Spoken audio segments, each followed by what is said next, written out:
The night was colder than usual, even for December in Chicago. Cars sped past without slowing down, throwing slush from the road, as if the people inside didn't even see her. Layla sat on the corner of West Adams and Clinton, her knees hugged to her chest, blanket damp from the snow beneath her. Her fingers were raw, her lips cracked, but her pride was colder than the wind. She wouldn't beg. Not anymore. Not after what happened last time. A man had touched her for a sandwich, a damn sandwich, and the guilt of that still clung to her skin like the city grime. Hey, she didn't look up. People said that word too often, too casually, too cruelly. Too late. But this voice, it didn't sound like the usual. No laughter behind it, no sleaze, no pity, just calm. Warm even. Your blanket's wet. You'll get sick. Layla raised her head just enough to see him. He was too clean to be.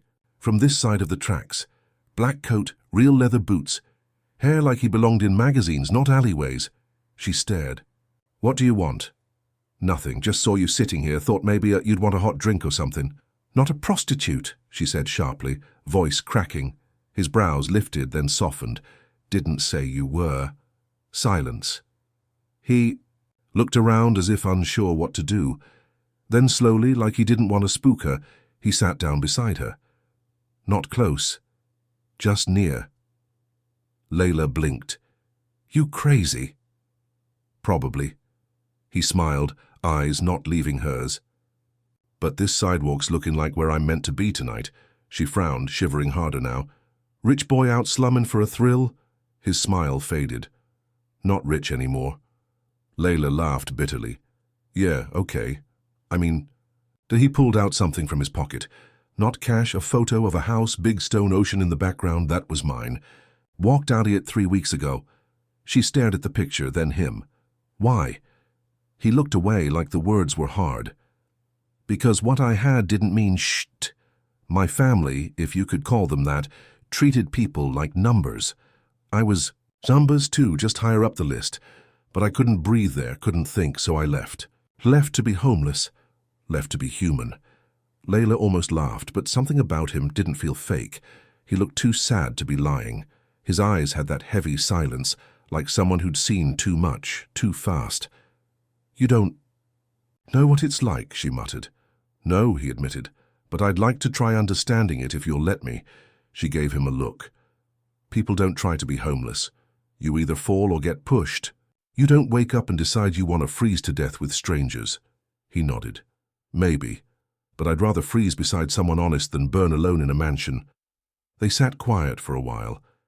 The city noise faded into background hums, sirens, distant shouts clatter from the train tracks. What's your name? He asked. She hesitated. Layla. I'm Caleb. She gave him a once-over. You don't look like a Caleb. He chuckled. What's a Caleb supposed to look like? Not someone who gives up everything for a stranger's blanket. He looked down at her hands. You're not just a stranger. Her stomach twisted. She didn't like that. Not because he said it, but because a part of her believed he meant it. You still got money? She asked. He shook his head. Told. You gave it up. I've got a few things I can sell, but I didn't come out here with a backup plan. Why the hell not? Because I wasn't looking for a plan. I was looking for something real. Layla stared at him. You think being poor's romantic? No, Caleb said quietly.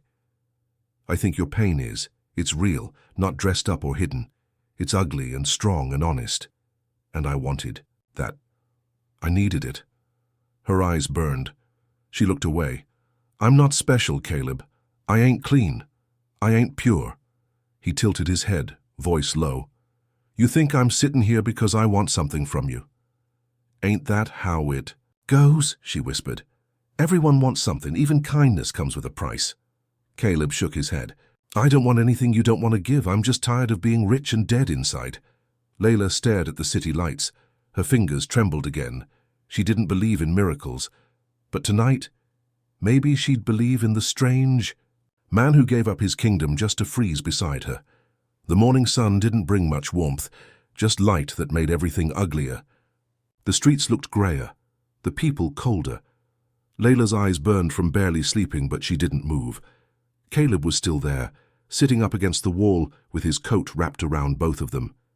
He hadn't left. Most people said kind things and walked off. Some dropped food or coins like they were feeding pigeons, but Caleb, he just stayed. "You didn't run," she said, voice low. He turned his head slowly.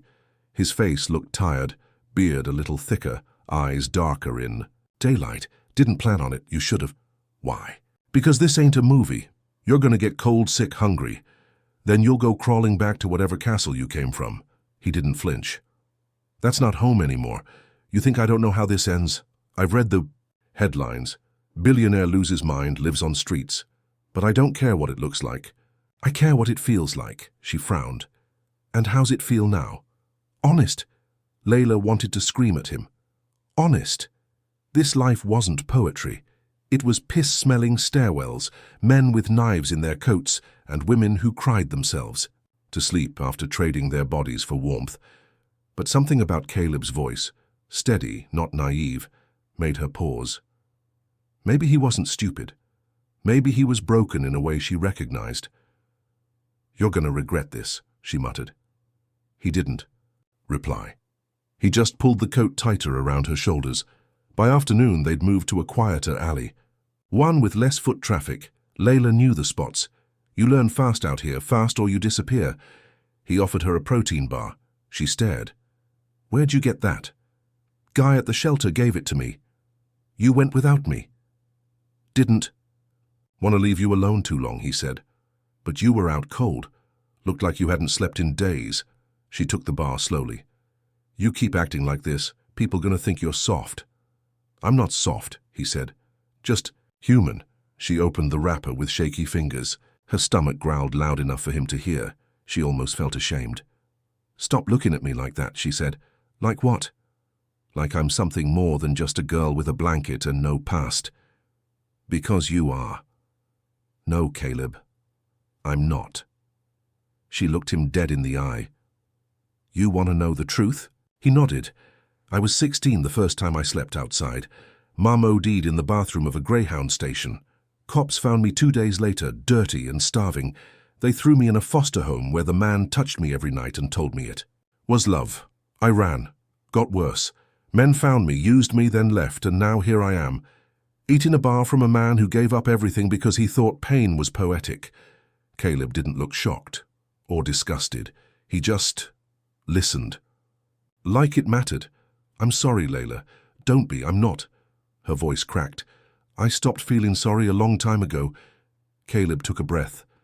"That man, the one who hurt you, if he were in front of me right now, you'd—" "What, hit him? Call the cops?" She gave a dry laugh. "Trust me, people like that don't get punished, they get promoted." His jaw clenched. "Then I'll be different." She blinked at him. "Why? Why me? Why this? You could have had any girl, rich, clean, untouched, because none of them are you." Silence. Layla looked away. Her throat was tight. "You don't even know me. I'm starting to. And what I see, it's strong. Braver than anyone I've ever met in boardrooms or ballrooms." Her hands tightened around the wrapper. "You think virginity means purity. It doesn't. Not out here. I've done things, Caleb, dirty things. Even if I never... You know, I'm not what you think. I don't want you because you're untouched, Layla. I want you because you're unbroken, even after everything tried to break you." The words hit her like a slap and a hug all at once. She didn't reply, didn't trust herself to, but she didn't move away from him either. That night, she laid her head against his chest. For once, she didn't dream of escape. She dreamt of silence, steady heartbeats, and maybe something close to peace. The third night was harder. The wind cut deeper. Caleb's coat didn't hold back much anymore, and Layla's blanket might as well have been paper. Still, neither of them moved away from each other. They sat close, sharing breath, sharing heat, sharing something neither of them could name yet. "You ever think about going back?" she asked, voice muffled by the scarf he'd given her. "To the mansion?" Caleb looked up at the sky. "Sometimes, but only for 5 seconds. Then I remember what it felt like to eat dinner, in a room full of people who hated each other in silence. Layla glanced at him. That sounds better than eating off a trash can behind a 7-Eleven. You'd think that, he said. But the food tastes like ash when it comes with betrayal. She watched him closely now. What happened, Caleb? You keep talking like something cut you deep. He hesitated. My brother, he said, quietly. My own blood. He took everything. Behind my back. Told the board I wasn't stable. Signed my name on things. Turned my friends against me. Told my fiancée I was cheating. She left. He got the money, the company, all of it. Layla blinked. Damn. Caleb shrugged like it didn't matter, but she could see the ache in his jaw. I trusted him. We built it together from nothing. And he sold me out like I was just some extra piece. Layla shook her head. Families like that break you worse than strangers. I thought we were different. Turns out money just made the knives sharper. They sat quiet again. The city hummed around them, uncaring. That was the thing about pain. It felt massive when you carried it, but the world never even noticed. Was she the love of your life? Layla asked. She was the lie of my life, he said. Beautiful, smart, but fake. I didn't see it until she showed me how easy it was to walk away when the account balance dropped. Layla looked down at her torn gloves. I ain't never had anyone to walk away from. My life's just been empty. Not even fake love. Just hunger. Caleb turned toward her. Then maybe it's time we build something real, even if it's just from scraps. She chuckled dryly. What? Build a love story in a dumpster behind Walgreens? If that's where we are, then... Yeah, love's not about where you start. It's who you're with when you've got nothing. Her chest tightened. She hated how much she wanted to believe him. Don't say that stuff unless you mean it, Caleb. I ain't got room left for fairy tales. He took her hand. Cold fingers, rough palms. Real. I mean every word. I didn't give up everything to pretend. She looked at their hands. No one had held her like that in years, like she wasn't disgusting, like she was worth warmth. I haven't, she started, then stopped. She took a breath. I haven't been with anyone, not like that, not fully. I know, he said softly, but I've done things. Been touched. I didn't want it, but I let it happen sometimes. For food, for safety. That's not love, he said. That's survival, she squeezed her eyes shut. You still want me? I've never wanted anyone more. Layla shook her head, tears threatening to spill. You're either insane or broken. He smiled gently. Maybe both, but I know one thing. When I look at you, I don't see broken. I see someone who's still standing, still breathing. And that's more powerful than anything money ever gave me. A tear rolled down her cheek before she could stop it. She hated crying, but Caleb made it feel less like weakness and more like release. I'm scared, she whispered. So am I, he said. But let's be scared together. That night, for the first time, Layla let someone hold her without fear. Caleb didn't touch her to take anything. He didn't kiss her like a prize. He just held her, arms wrapped around the shame and the silence and the sorrow. And for once the dark didn't feel so endless. The fourth night didn't come with wind or snow, just silence. A rare kind. The kind that made you feel like the world had paused just for you. Layla lay curled against Caleb under the fire escape behind an old laundromat. He'd found some flattened cardboard boxes and layered them under the blanket. It didn't do much, but it helped. Everything helped when you had nothing. She hadn't said much since the night before. Caleb didn't push, he just stayed close, never too close, always respectful. And that scared her more than anything else, because it meant he wasn't. Like the others, you sleepin'? He asked softly, his breath warm against her hair. No. Her voice was low, tired. Just thinking. About what? She stared at the dark outline of the alley wall. How easy it is to forget you're alive when nobody sees you. Caleb nodded slowly. Yeah. They didn't speak for a while after that. Just listened to a stray cat fight over something in a nearby bin. Then Layla sat up suddenly, pulling the blanket with her. Her voice came shaky but steady enough to say what she'd been holding in her chest for days. Why me, Caleb? She asked again. I'm nothing. I don't got pretty words. I don't got a future. You came from mansions and parties, and I came from broken doors and roaches. You had people betray you with expensive wine. I had people betray me with their fists. You shouldn't be here." He looked up at her, not blinking. "But I am here. That's what scares me."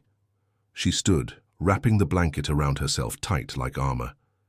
"You make it feel like I'm more than what this world turned me into. And I don't know how to believe that. I don't know how to trust that."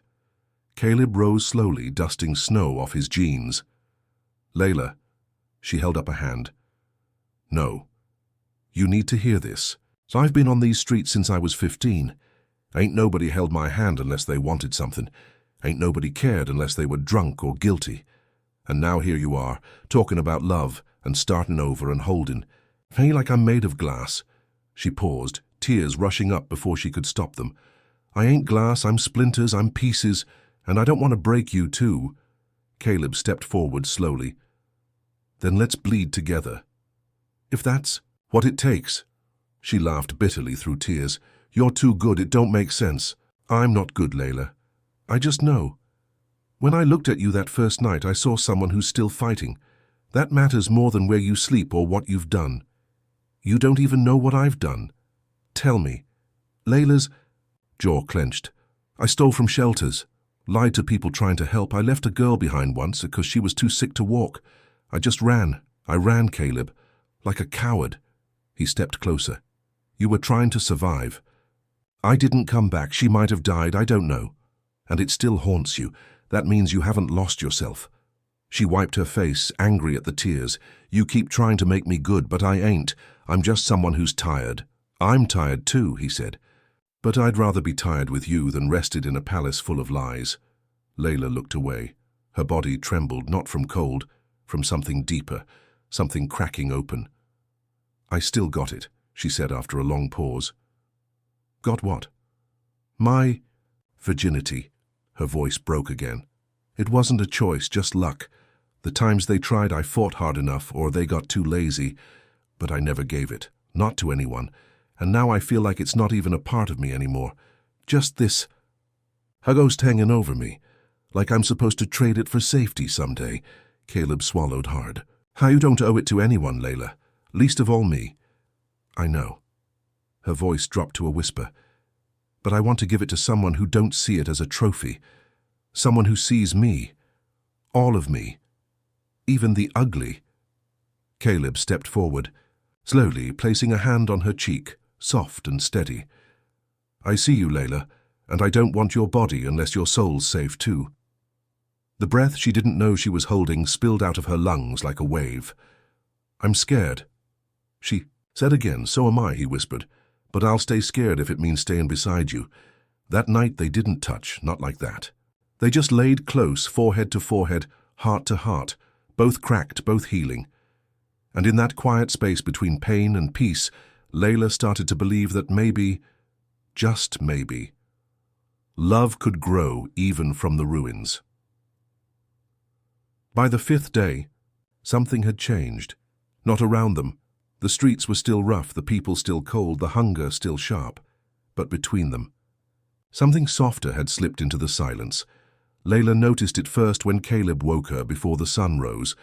"Come with me," he whispered, gently shaking her shoulder. She sat up, groggy, heart racing.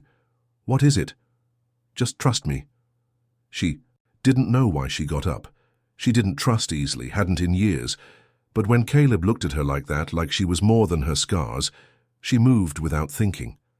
They walked 3 blocks through the quiet, frost-covered city. Layla's feet ached with every step, but she didn't complain.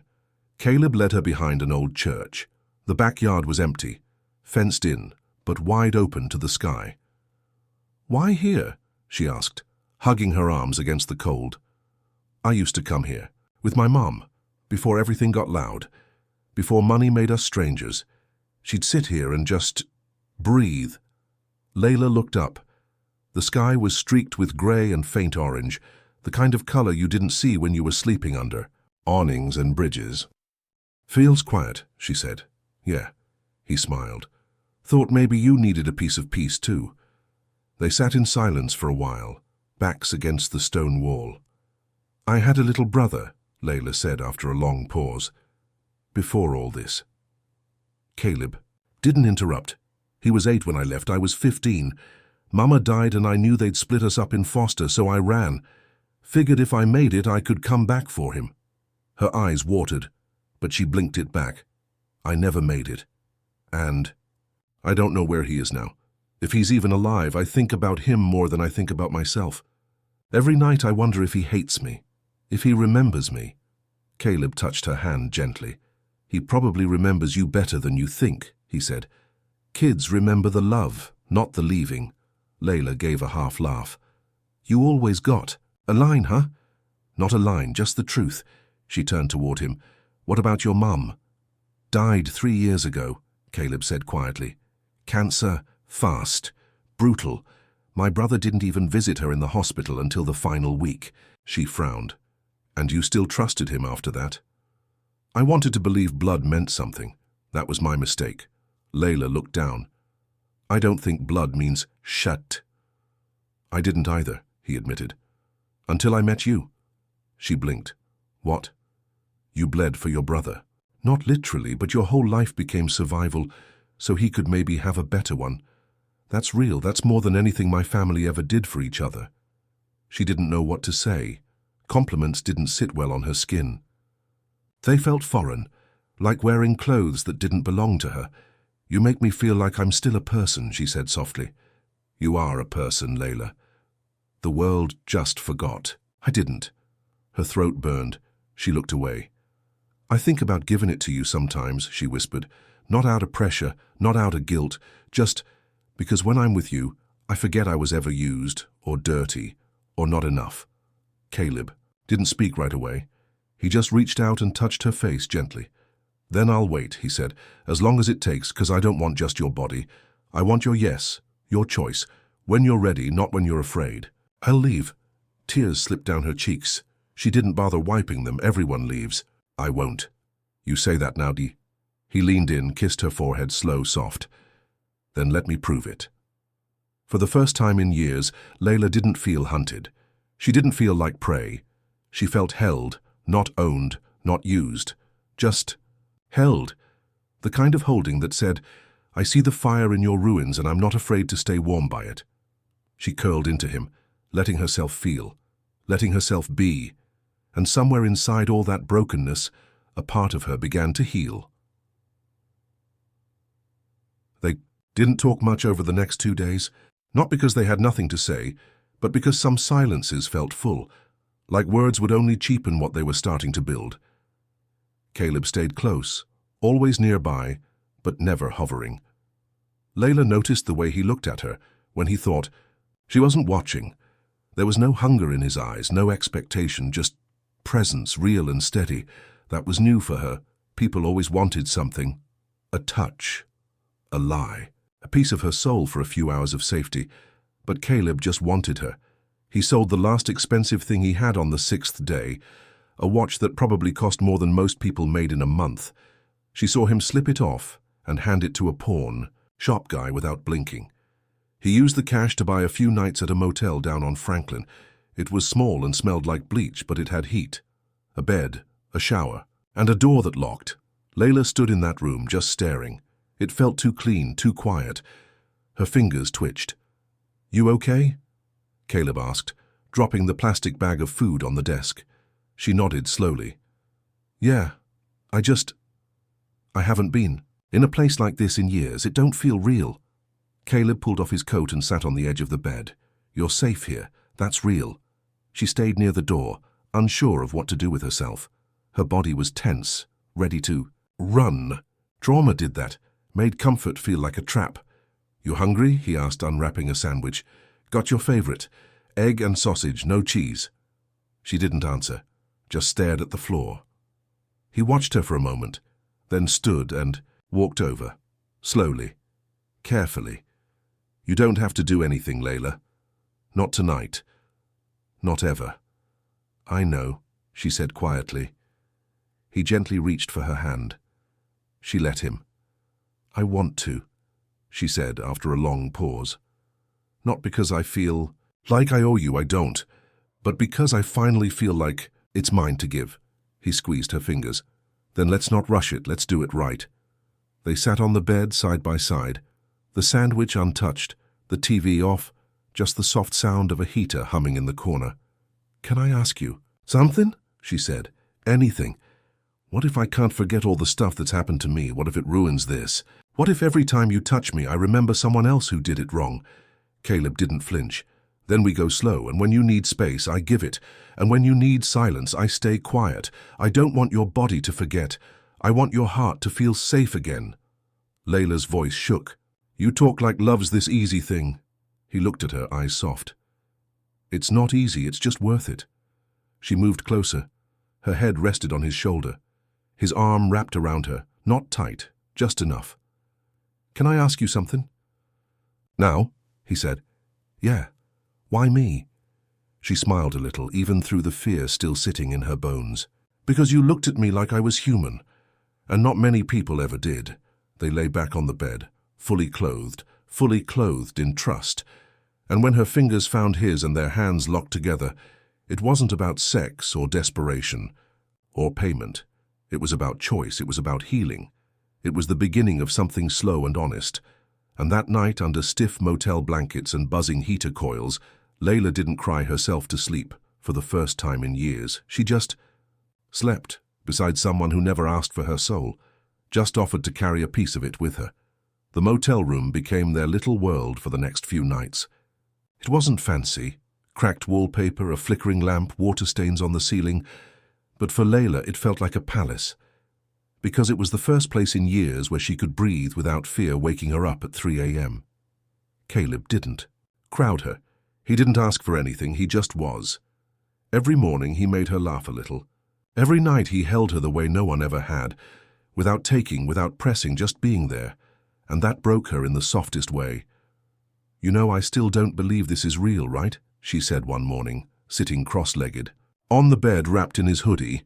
"I get it," he said, sipping gas station coffee. "Honestly, I barely believe it myself." She tilted her head. "You gave up everything. For what? A girl who smells like alley smoke and bad memories?" He looked at her like she was sunshine itself. "For peace, for truth, for you." Her heart thudded in her chest, too loud. She wasn't used to being looked at like she mattered, not just wanted, mattered. "Don't say stuff like that unless you mean it," she muttered, eyes low. "I mean it," he said, voice soft. "Every word." Layla leaned back against the headboard. "You know what scares me the most?" "What?" "That you'll wake up one morning and realize I'm not enough, that I'm just too broken, too dirty." Caleb set his cup down and crossed the room. He sat beside her and took her hand. "You're not dirty, Layla," he said. "You're scarred. And so am I. We don't heal by pretending we're clean. We heal by saying, 'Yeah, I've bled. But I'm still here.'" Her lip trembled. "I want to give myself to you, Caleb. Not just my body. All of it. But it's hard." "I know," he whispered. "We don't have to rush. We'll move when it's right."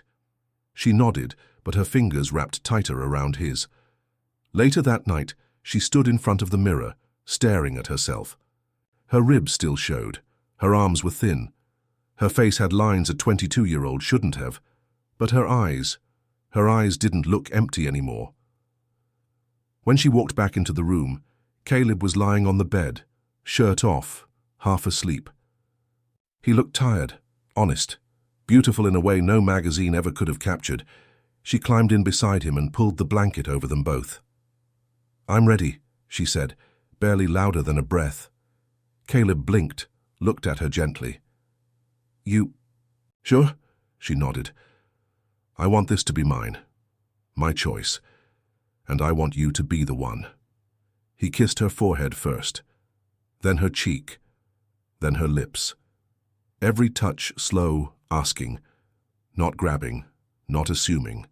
And when their bodies finally came together, it wasn't about release, it wasn't about power or guilt or shame. It was redemption. It was Layla taking back everything that had been stolen. When it was over, she laid her head on his chest and just listened to his heartbeat. "Still think I'm too broken," she whispered. Caleb kissed the top of her head. "You're the strongest soul I've ever met," she smiled through tears. "I think I believe you now." Outside, the city didn't change. The streets were still hard, and the world still cruel. But inside that little room, two broken people had found something real, and for the first time, Layla didn't feel like she was surviving. She felt like she was living. The seventh night in, the motel felt warmer, even though the heater barely worked. Maybe it was the way Layla slept now, deeper, with less tossing. Maybe it was the way Caleb always turned toward her in his sleep, like his body knew what his heart already did. Morning came with sunlight leaking through dusty blinds. Layla woke first, eyes blinking against the light, and for a long time she just lay there, watching him. Watching the man who walked away from millions for her, for a girl who'd never been chosen. She brushed his hair off his forehead and whispered, "Why'd it take so long for someone like you to find someone like me?" Caleb stirred. "Maybe God had to break me first," Layla snorted. "He damn sure broke me." "You didn't break," he murmured. "You bent, but you're still here." That afternoon, they walked to the soup kitchen nearby. It was the first time Layla showed her face in public with something close to pride. She didn't care if people stared. Caleb held her hand like she was worth diamonds, and something inside her stood up straighter.